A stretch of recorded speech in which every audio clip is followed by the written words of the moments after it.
Kia ora to Aotearoa, New Zealand. We are standing right here in the Southern Alps, and we are here to do some Alpine glaciology today. That means we go up onto a glacier, we have poles, we have skis, we have drills, and we're gonna do some cool things studying climate change. Are you ready, boys? Yeah, we're hitting. Let's go. Let's go. Oh. Let's go get it. Yeah. Let's go get it. Come with us. That's why, Patricia. We are now walking up in the Otira Valley to reach the glacier that's up there behind us. Summity thing that we can see from here. So the glacier is actually behind. What's very awesome about climbing to the glacier in New Zealand is that we pass a lot of climate zones within a couple of hours.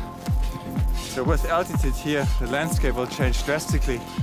Down here we have this native bush and scrubland, and soon we will pass into the cliffs, reach the snow, and go over, settle onto the glacier where we do our measurement.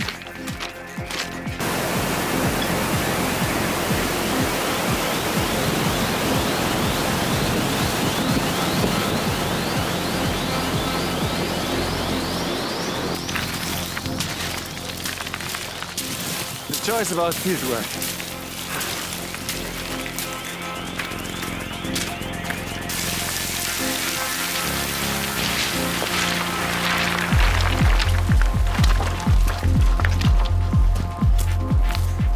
Back on track. You.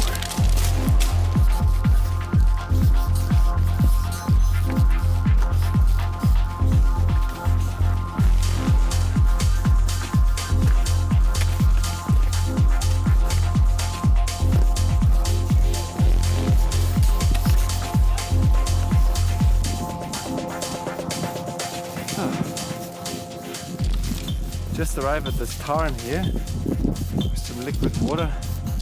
We can do a little break before we walk up onto the glacier.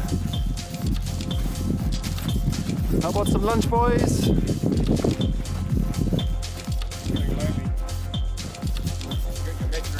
You got an imaginary friend? Yeah. Are you hungry, imaginary friend? Oh, that sounds good. Let's eat something. Okay, morning to you, oder? Yeah.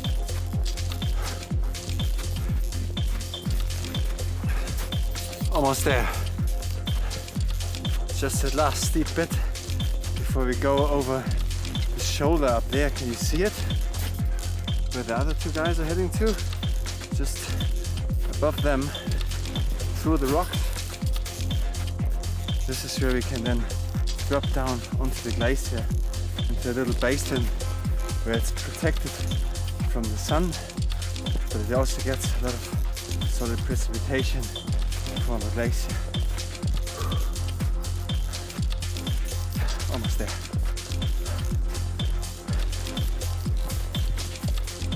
Ah, there it is. The mighty Rolleston Glacier. What do you think, Rasul? Covered by snow. Beautiful. The Rolleston Glacier is one of over 3,100 glaciers in New Zealand. And guess how many of these are monitored regularly? I guess only 2. Yes, only 2. Yeah. This is the Rolleston Glacier and the Brewster Glacier further south. Oh yeah. And what do we mean with monitoring? I think it's an amazing job. Yeah. But maybe we should do it more. Yeah. How often do you get up here? We come here twice a year. Yeah. Once at the end of the winter, when we got the highest snow depth. Yeah, and then we measure how much snow was falling over winter. Snow has fallen over the winter. And when do you come a second time? At the end of summer. What are you doing then? Then we're gonna see how much snow we've lost during summer. Yeah, and how much the ice melted away. And then Yeah. Do we also measure how much the ice is retreating? Yeah, we're gonna put some stakes Ah, yeah. going down to the ice. Is this that thing that you have there? Yes, that's the steam driller. Oh, cool. Looks like a bit of rice cooker to me. Yeah, you can cook some delicious food here. But we can also drill holes into the ice, and then we put these stakes that are on my back. Those stakes. Yeah, into these holes, and we measure how much they stick out. Yeah, we And go when we down return? to 8 meters down to the ice. Ah, yeah. When we return, do you think how much is gone? Yeah, I think with this warm weather, it's gonna be a large amount of ice losing over Yeah. summer probably. So we might end up that we don't have enough steaks because they can't carry any more steaks up here. Yeah. Awesome. So let's drop down onto the glacier then. Let's go.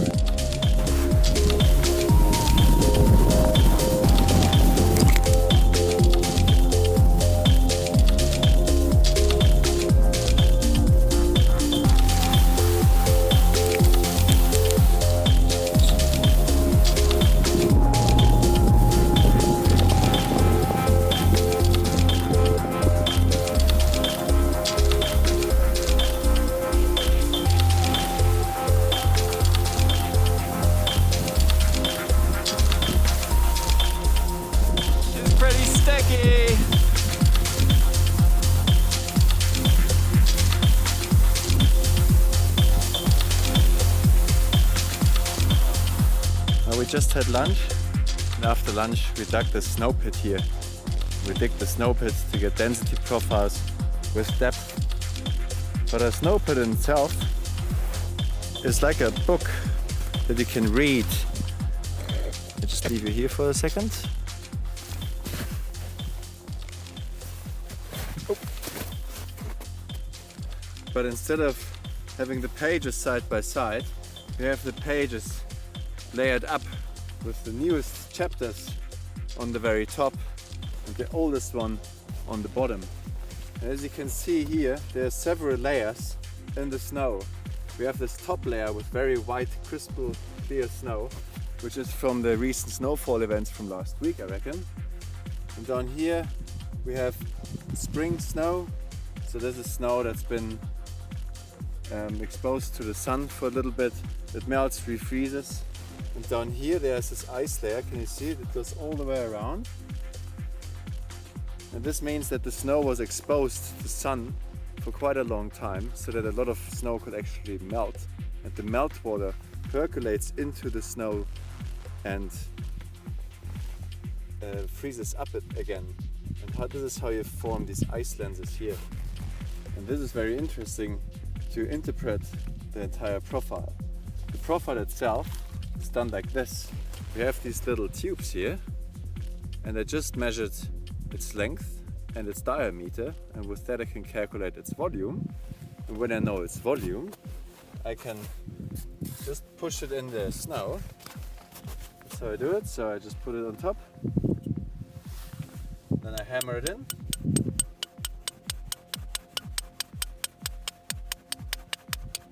All the way in. And once it's in, we have to retrieve the sample from our profile. Gotta be really careful here because we don't want to bias our measurement. We don't want to put some snow in the top or scratch it out from underneath. Just want to go all the length of the sampling tube here. And once we reach the bottom, now I have this black part here. I just push it back in and cut our profile off. Snow is quite dense down here, so I might need to hammer it in. Yeah. The black part will protect now the rest of the snow when I try to get our sample out here.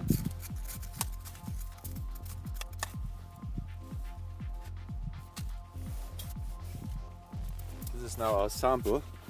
Because we just want to measure the snow that's actually in the tube, I remove the snow from the outside as best as I can do, and then I weigh the whole thing with a spring scale here. And this here says now it has 110 grams filled with the tube, with the bag. And this is what I'm going to write down in my little notebook here. So as you've seen, I've done 11 measurements already, all the way down here. So the 12th one is going to be 10 grams. And this means, if we do the calculations, that we have around 450 kilograms per cubic meter snow density here. This means that if you have a cubic meter of snow, like a cubic meter is like this size here, imagine a little white box of snow, like a big ice cube with snow, that would weigh 450 kilograms. And I can just measure the big one with this tiny tube here. And I do a profile because I'm interested in how much water equivalent was actually landing on the glacier. And I need to do that because we go around and we measure the snow depth. Okay, now the magic moment. We just heated up a lot of water in here and we are up to almost 2 bars of pressure. Yeah. And with that water vapor, we're gonna melt now an 8-meter hole into the ice where we put in these poles over there. Tim is just checking if everything's tight. Is it? Good to go. 3, 2, 1, fire! Can we see the front there first? It's not coming out yet, but there we go. There's some water, then There's some water and then there should be some steam. That's cool. And bye bye. snow. See you later. Good stuff. How long do you think it will take to drill an 8-meter hole? It's gonna take 45 minutes. 45 minutes. Should have brought some sausages for in there. Yeah. Some eggs. Yeah, some eggs for the top here. Yeah. To make a flat egg. Good stuff.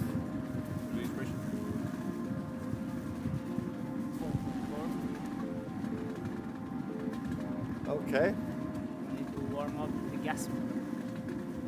How many of these holes have we done today? That's the last one. We've done 3. 3, and that's the 4th one, huh? That's the 4th one, yeah? Yeah, wow. Took us all afternoon. Yes. Okay. You can't really push on a string, is it? 2 meters down. 2 meters in. 2 meters. Yeah. The problem is that's just 3 meters snow. is pretty good. Yeah, That's just snow. We haven't reached the ice yet. Just 1 hour later, we reached the bottom. Let's get it out.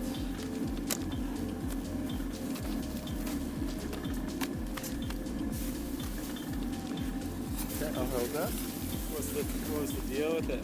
Got it? Yeah. You showed it into the camera? I show that to the camera. Take that, climate change. It's just working slower than usual, or? Yeah. Well, we had trouble last year as well. Go down? Stuck. Yeah. Yeah.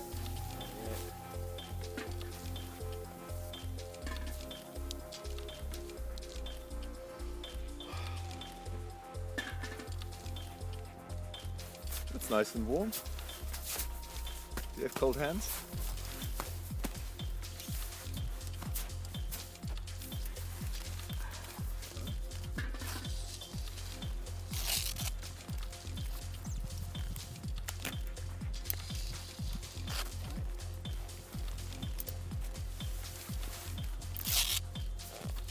It's hard to work up here in that heat, I reckon. Hey. Like, Slows you down. go down to 8 meters. Must have missed it.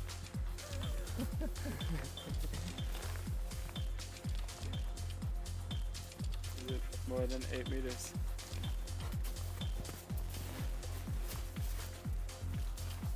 I went down beside it. Must be pretty just Ah, giant. there we are. Yeah, that's it.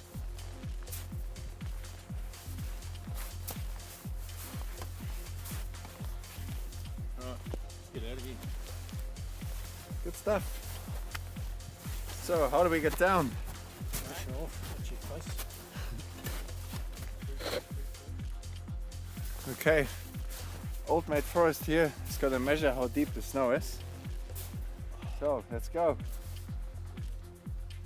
With the pole we go down through the snow until we hit the ice surface. It's not easy, it's quite physical.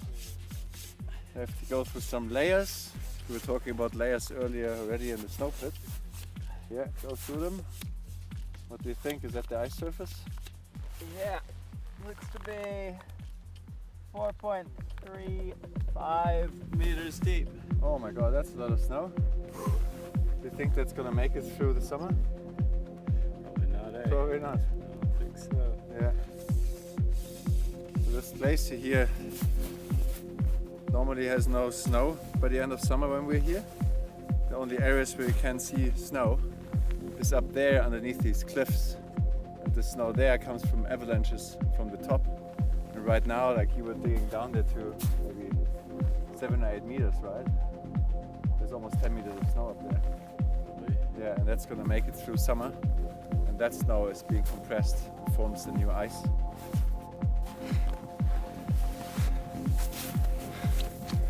Okay guys, I hope you enjoyed this day out as much as I did. For some shameless self-promotion, please visit my webpage www.polarchristian.wordpress.com to learn more about glaciology, to learn more about science. If you have any questions, then please don't hesitate to ask them. Flick me an email and I try to incorporate it in our next video. Best thing about glaciology is that you can do stuff like this after a great day out. Whee!